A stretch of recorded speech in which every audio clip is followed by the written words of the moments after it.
बापू आशाराम जी सनातन धर्म के प्रहरी, लेकिन 11 साल से जेल में, आखिर क्यों? आपका स्वागत है जन जागरण मंच पर। आज हम एक ऐसे व्यक्तित्व की बात करेंगे जिन्होंने अपना संपूर्ण जीवन सनातन धर्म, समाज और संस्कृति के उत्थान के लिए समर्पित कर दिया। वह है पूज्य संत आशाराम बापू जी, जो पिछले 11 वर्षों से जेल में है। लेकिन क्या यह वही व्यक्ति नहीं है जिन्होंने लाखों लोगों को योग और ध्यान की शिक्षा दी, धर्मांतरण के खिलाफ आवाज उठाई और सनातन संस्कृति को जीवित रखने के लिए अपना सर्वस्व समर्पित किया? तो फिर सवाल उठता है, क्या उनके खिलाफ कोई साजिश रची गई? क्या उनके अपराध को बढ़ा चढ़ाकर प्रचारित किया गया? और सबसे महत्वपूर्ण, जब उन्होंने समाज के लिए इतना कुछ किया, तो आज उनके समर्थन में सनातनी समाज क्यों चुप है? आइए इन प्रश्नों के उत्तर तलाशते हैं। आशाराम बापू जी का योगदान। पहले यह समझते हैं कि आशाराम बापू जी का योगदान इतना महत्वपूर्ण क्यों है।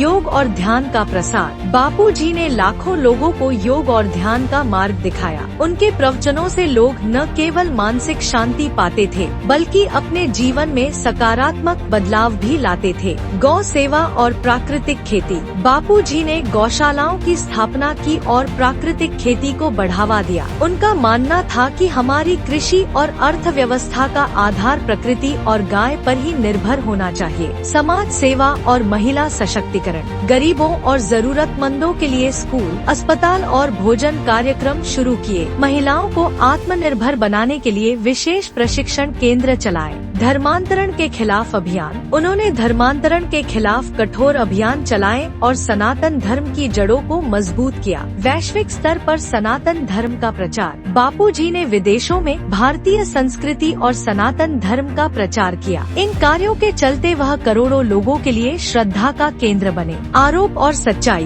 2013 में बापू जी पर एक नाबालिग लड़की के यौन शोषण का आरोप लगा, जिसके बाद उन्हें जेल भेज दिया गया। लेकिन इस मामले में कई गंभीर सवाल उठते हैं। क्या जांच निष्पक्ष थी? मीडिया ट्रायल के चलते बिना ठोस सबूत के उन्हें दोषी साबित कर दिया गया। कई साक्ष्य जो बापू जी के पक्ष में थे, उन्हें अनदेखा किया गया। क्या यह प्रोपेगेंडा था? मीडिया ने मामले को सनसनीखेज बनाया। क्या यह बापू जी की लोकप्रियता और उनके अभियान को कमजोर करने की साजिश थी? साक्ष्य और गवाहों की विश्वसनीयता। कई गवाहों पर दबाव डालने और झूठे बयान दिलवाने के आरोप लगे। आरोप लगाने वाले पक्ष को बाहरी ताकतों से मदद मिलने की खबरें भी सामने आईं। साजिश के संकेत। मल्टीनेशनल कंपनियों का खेल। बापू जी ने भारतीय जीवन शैली अपनाने और विदेशी उत्पादों का बहिष्कार करने की बात कही। क्या यह विदेशी कंपनियों के आर्थिक हितों के खिलाफ था? धर्मांतरण रोकने की कोशिश। उनके धर्मांतरण विरोधी अभियान ने विदेशी संगठनों को परेशान किया। क्या यह उनके खिलाफ कार्रवाई का कारण बना? पश्चिमी संस्कृति का एजेंडा। भारतीय संतों को बदनाम करने का एजेंडा पुराना है। क्या यह भी उसी रणनीति का हिस्सा है? सनातनी समाज की चुप्पी।